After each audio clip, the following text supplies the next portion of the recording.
Ladies and gentlemen, uh, the health sector borders has just been opened.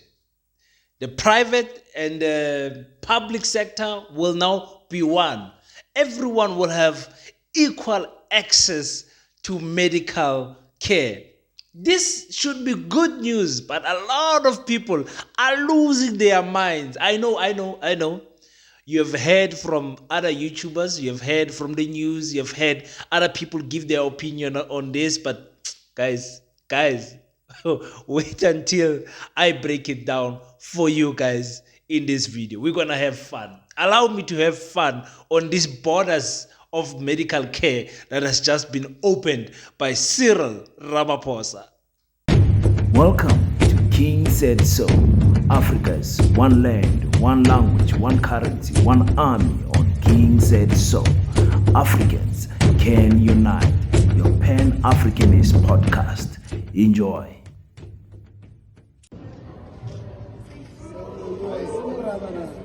I hereby, in terms of Section 84, read with Section 79 of the Constitution. Oh, I'm signing here. I hereby, in terms of Section 84.2, read with Section 79.1 of the Constitution of the Republic of South Africa, 1996, assent to the National Health Insurance Act of 2023, Act number 20, and sign the English text thereof, given under my hand at Pretoria on this day, 2024. So I sign where it's actually president.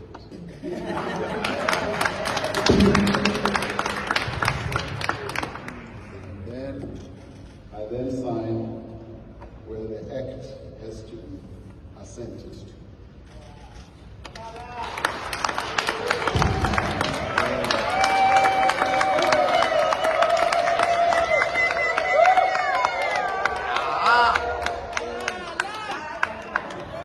Peace in Pan-Africanism to all my African brothers and sisters from all around the world. Welcome back to King Said So. I'm the host, King053, Mr. Easy Imali Enengi Nengi, and we're back at it again with another one. And this time we're doing the NHI, ladies and gentlemen. Everybody is making noise with these borders that Cyril Ramaphosa has opened now. Well, most of you don't understand that this is not going to be implemented anytime soon. So relax. But anyway, let's just have fun talking about it. I said all the political parties must do a last ditch, a last stunt just before the elections, something to talk about. Nkonto Wesizo is doing Orlando Stadium. Now the ANC has decided that they are doing the NHI, the signing of the National Health Insurance Scheme bill that was signed today. Oh, no, not today, yesterday. Yeah.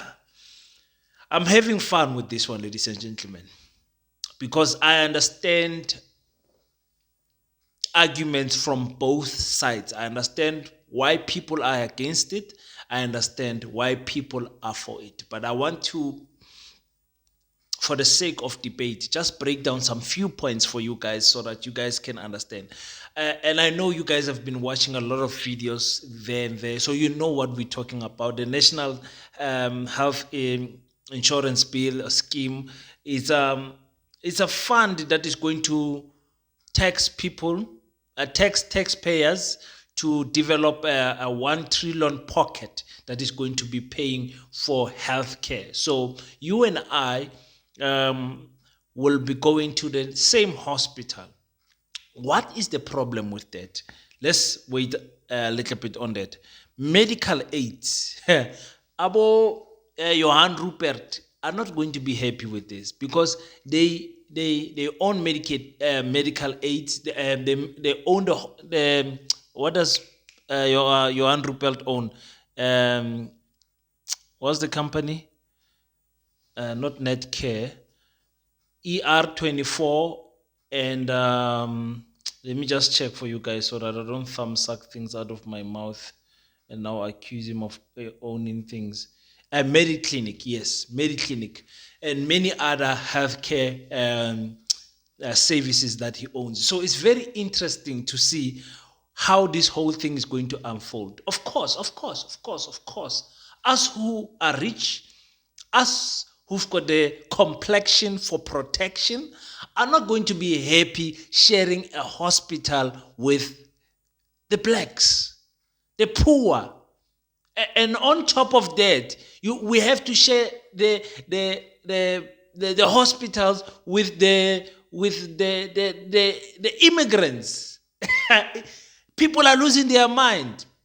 Now it's fine for me because I look at this as borders. The national health borders have been opened for everyone. Everyone can come in, and the big boss, the president, will carry the bill. Whether you're doing eye surgery, whether you're hip replacement surgery, whether you're doing kidney stone removals, lung surgery, brain surgery, throat surgery, whatever, spinal surgery, whatever you need, the president has got your back. Now, that sounds very good. Practically, is it possible? We've got a lot of range of professionals debating about this. Those who are against it are people. You will not meet a middle class and poor person who's against this. Because why? They've got nothing to lose. The upper class, the rich people, and the elite, they've got a lot to lose. Number one, they're going to lose business with the medical aid schemes, because medical aid, this bill says that the what do you call, what the national the NHI covers, they cannot cover also. Understand? They have to think of other things to cover. So they're going to cover cosmetic surgeries, things that are not important, like weight loss surgery, or maybe you raising your eyebrows. I don't know what is it that you guys want to do with your medical aid, but things that are not essential are not going to be covered by the NHI. So the private sector will then strive in that market where the NHI is not going to touch. That's what they are saying. So I am happy with the idea of NHI, because I myself has experienced, and most of you who watch my channel, you know that my queen suffers from kidney stones. And if you've been following my channel from last year, you'll hear me telling stories about when we went to Robert Sibuku Hospital, which is the Kimberley Public Hospital. This was in 2000, and I can't remember when, 2018, somewhere there, 17. We went there, and my wife could not get surgery because the machine that was supposed to the doctors were supposed to use for kidney stones was broken and was sent to Free State in Bloemfontein for repairs. Now, there was a kidney stone ward where women from all around the Northern Cape, traveling as far as 1,000 kilometers to Kimberley, 800 kilometers, 500 kilometers, they were full in that ward. If you know what kidney stones is and gallstones are, the pain, I'm telling you, can't even walk, can't even lie on this side, can't lie on that side, painful. And I saw at that time the pain of not having medical aid. I almost sold my car, because when we went to the private sector Mediclinic, they said 80,000 rand. I almost sold my car. Thank God for the power of prayer. Later on, I got a medical aid, got a job in the public sector, government, and now we're having surgeries after surgeries, but with the medical aid. It's a little bit better, but when you look at the bill, you don't believe the amount.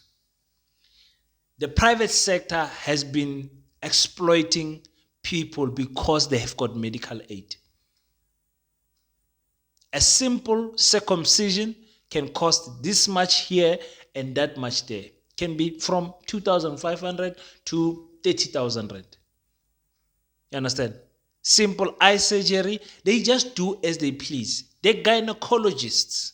The gynecologists are making up problems to make our women come back.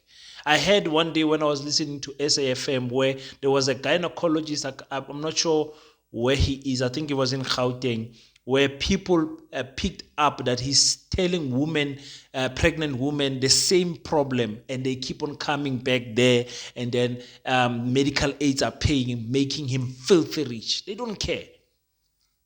They don't care. You see, so the prices are crazy.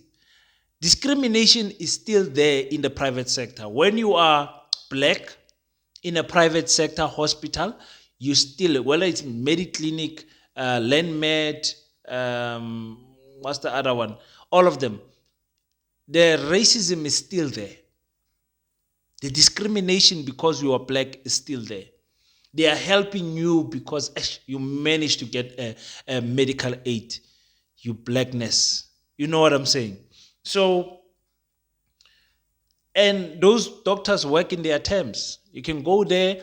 This thing of saying in the public sector you wait long for surgeries, yes, it's true, it can be months. But in the private sector also, when we made an appointment for kidney stone removal, the appointment was 3 weeks ahead. 3 weeks. That's how busy the doctor is.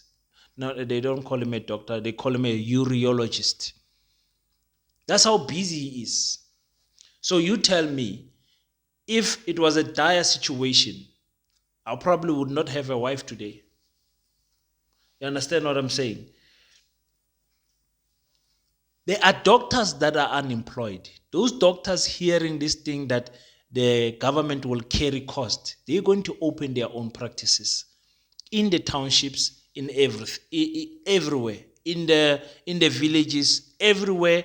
An unemployed doctor, all he needs to do now is just to get a space where he can operate. The GPs, this is going to open a big void where we're going to need actually more doctors. And those doctors that you guys are calling foreigners, your Zimbabweans, your Nigerians, your Senegalese, your Tanzanians, you're going to need them now if this bill actually come to pass, because the chances of it happening are very slim. Now, you know you're doing right when your colonizers are not happy. Listen to this. The Democratic Alliance will, upon its signing into law by Cyril Ramaphosa, challenge the ANC's NHI all the way to the Constitutional Court. Our legal team was briefed months ago already and will file our legal challenge against this devastating legislation without delay. We have built up reams of correspondence, including with Ramaphosa himself, that we will enter into evidence to show that the process which led to the adoption of this bill by Parliament disregarded public input, and that the bill itself is flagrantly unconstitutional. But we will not stop there, because our furthermore pledge today before the nation that if this country elects the DA into national government on the 29th of May, we will immediately repeal the NHI bill and prevent it from destroying this country. Now, the question we should ask ourselves is that, private sector, why are you complaining? You are letting people in because they've got medical aid, right? Yes. So this is a medical aid. When I come as a sick black person into your practice, my president will carry the cost. Whatever cost you're going to put, my president is going to carry the cost. This is how the ANC wants us to think, by the way. So, as a private doctor, you've got now more clients. This is going to open more room for error, because people don't know how many people die carelessly in private sector because of doctors doing careless mistakes, avoidable mistakes. I've seen it with the last surgery with my wife with the kidney surgery. Careless mistakes. Careless mistakes. Almost lost my wife. Cabanga ngimncane kanje. Yo. The private doctors have been playing with us, guys. They've been playing with us. And as African children, because this thing is not something that Cyril Ramaphosa has started. It's always been there. It's always been there. Almost 20 years now that this bill has been talking about. We need to inclusion in terms of access to healthcare for everyone in the country. It's always been there. It's always been there. You can backdate it to Chris Hani days, the Triple H plan. Housing, health, and what was the other one? Can't remember. But it's always been there. It's always in discussion. So we have came to a point where we are close now. I want to compare this to the open border situation. When you do things haphazardly and you don't, like I tell you guys, you think that South Africa can solve its problems alone, and Zimbabwe can solve its problems, and Botswana can be their own. It doesn't work like that. If this health plan, this NHI, was a SADC thing, it will not bring too much burden to South Africa. Because remember, as a Zimbabwean lady wanting to give birth, I now don't have to go to a public hospital in South Africa. I can go to a private one. And there, according to the Constitution of South Africa, they are not supposed to refuse me healthcare service. And now I can give birth in a beautiful hospital. Instead of us uniting with Zimbabwe, saying, what is your budget? What is going on? How can we build more hospitals in Zimbabwe? How can we build more hospitals in Lesotho so that it does not burden the South African healthcare system? Number one. Number two, you guys don't own any minerals. That is why your president is now going to be fully dependent on taxpayers to raise this 1 trillion. We're going to pay more taxes because of this. But if we owned, and I keep on telling you people this, the coal reserves in Mpumalanga alone can run this economy with no problems. The coal reserves in Mpumalanga alone, Mpumalanga can carry this 1 trillion without any problems. Mpumalanga can pay the road accident funds without any problems. Mpumalanga can pay for free education. With the coal reserves that we have, the estimation is that the coal reserves that we have is more valuable than the oil that is in Saudi Arabia, in Dubai. Our coal reserves cost more money, can make more money than the oil in Dubai. You understand what I'm trying to say to you? But that is not going to do anything good to South Africa because South Africans don't own their own minerals. If the government owned its minerals, its gold, its diamonds like Botswana, you guys think Botswana is a smaller country. Botswana's currency is better than us. Botswana's healthcare system is better than us. The unemployment rate is lower than us. Everything. But they still open their border to Zimbabwe. Zimbabweans can go to Botswana for 90 days without providing any passport. But Botswana is still doing better than South Africa. Remember, Botswana borders Zimbabwe. You understand what I'm saying? So, because we don't own our minerals, we don't know how to raise money easily. The white monopoly capitalists still own the minerals. Now, everyone is angry because the queues are indeed going to be long. More nurses are going to be required. It's going to be a lot of work. A lot of work. I get that. Doctors are not going to sleep unless if you import more doctors, like I said, from Africa and overseas. Import more doctors. The issue people have got with this thing is because it's been raised by the ANC. and they are saying, we can't trust the ANC with 1 trillion. One minister of health to overlook over 1 trillion rand, we can't trust him. That's what people are saying. And rightfully they can say that, because look at what happened to the COVID fund. Look what happened there. Look at the looting, the amount of looting. People opening companies today and getting tenders today. Opening companies, they just go and open you're going to supply mask, you're going to supply this, you're going to supply that, you're going to supply sanitizers, you're going to supply, and they were getting millions and millions of rent during COVID. So of course, even now with this 1 trillion, a lot of comrades are going to eat, a lot, of course. I wish I'm one of them. They must tell us what can we supply, toilet paper or something, But classism is instilled into our community. Because I've got a nice car, because I've got some nice clothes, I don't want to be in the same circle like these people, man, these unemployed people, man.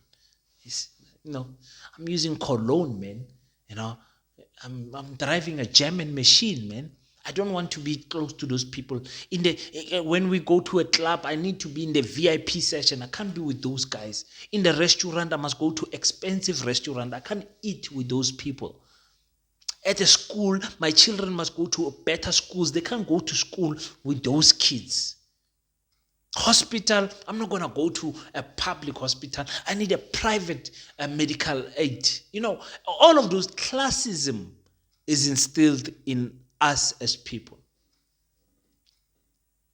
You understand? So that's why people don't want borders to open, because we view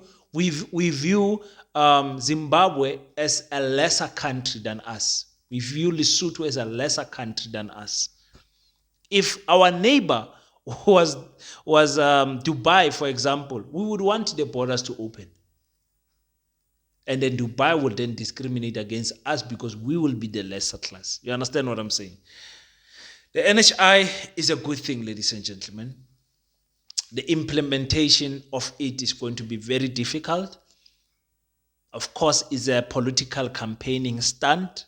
We cannot hide from that. But every horse has got a last kick. And looks like this is what Cyril Ramaphosa wants to be remembered as because now on this 5-year term, this is the only thing we can point out, that Cyril Ramaphosa signed the National Health Insurance Scheme bill. You understand? That's the only thing. Also, you remember when Jacob Zuma exited, he signed the free education. We remember him for that. And remember, that's what I told you guys, that people will remember you for your last chapter in life, or in your workplace, or in your relationship, or whatever. People will remember the last chapter more than any other chapter. So he's trying to close with a bang. I'm going to do a part 2. I was just enjoying myself here. I did do a lot of reading and whatever about this, but I could not help but compare this to open borders. Open borders. The last question I want to ask is that if we are going to dedicate 1 trillion, Nkosiyam, someone hear me out. Come. If we're going to dedicate 1 trillion to this, why are we not dedicating 1 trillion to the public sector's healthcare to improve it? Why are we not injecting 1 trillion into the public health sector? How much does it cost to build one hospital? 200, 300 million? How many hospitals can we build with 1 trillion? Super mega hospitals, not a clinic. How many clinics can we build in villages, in townships with 1 trillion? Sometimes you don't have to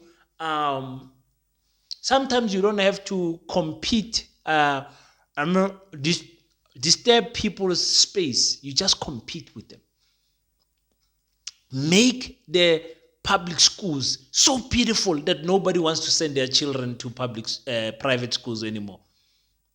Every public school must have a sports field, a mini swimming pool, must have a hockey field, netball courts, big fences, nice walls, beautiful classes, technology in the classes and everything. Why would I take my child to a private school if that is what is supplied in the public school? Why don't you apply the same knowledge in the health sector? Fix the hospitals. When someone goes to the health sector, they must say, wow, the treatment I got there was amazing. I can't believe I got this treatment from a public. And they go over and over again. Because remember, guys, the health sector is a business. The pills that you are drinking, they are not there to heal you. They are there to manage your symptoms. You are not there for a cure. Yeah, you are taking chances, especially with other serious illnesses like both cancer and whatever. You are there, you are a guinea pig, man. You're an experiment because they need to sell the pills.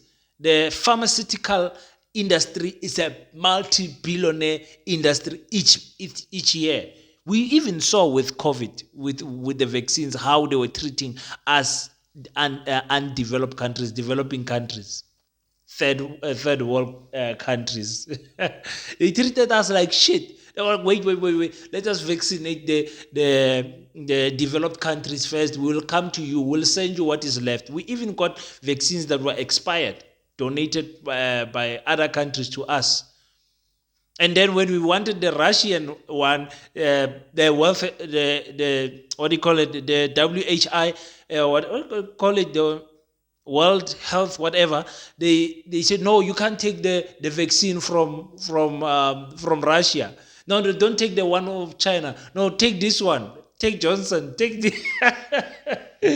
Africa. We need to come back we need to come back to our natural healing ways. We need to come back, Africa. These people are playing with us.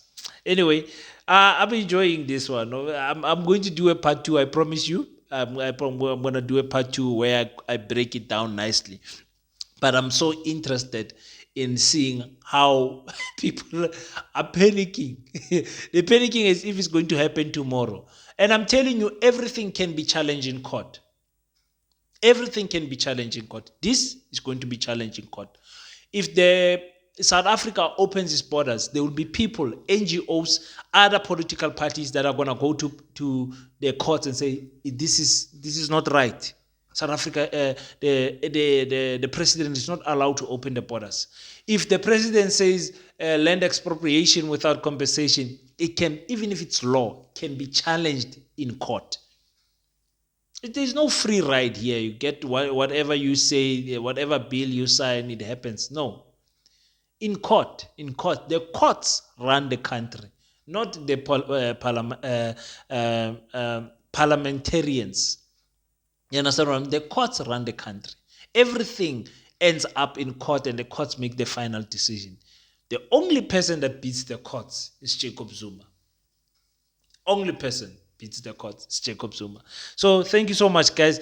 If you want part 2, want the breakdown and everything, let me bring some more clips of different people talking so that we can address this. And there's so much to say, man, in terms of the health doctors that are in the private sector still working in the public sector. With my GP, my GP goes and practice there privately, and then later on at 2:00 you can't find her because she's at the public hospital. You understand? Getting paid 4 or 5 times more than what she can do there on the private side. Those type of things is things that I would like to discuss. But the main thing is that we don't own our minerals. That is why the funding for this becomes difficult. Coal can sort us out. Platinum can sort us out. Even diamonds, there's still more diamonds. But in Kimberley, you are prohibited from doing small-scale mining because the land is still private owned. They're gonna kick you out. De Beer still owns our land here. So I don't know.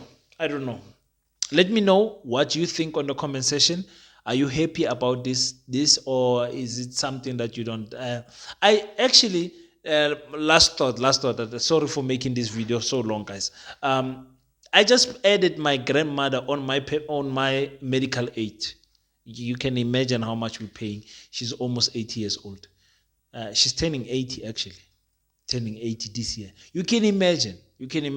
So I said, no, man, let me try to make my grandmother's last lives soft, if for lack of a better word. Even though the clinic where she stays, they treat my grandmother like she's the queen of Sheba. I promise you, they treat her well there. But she's got a problem with her knee.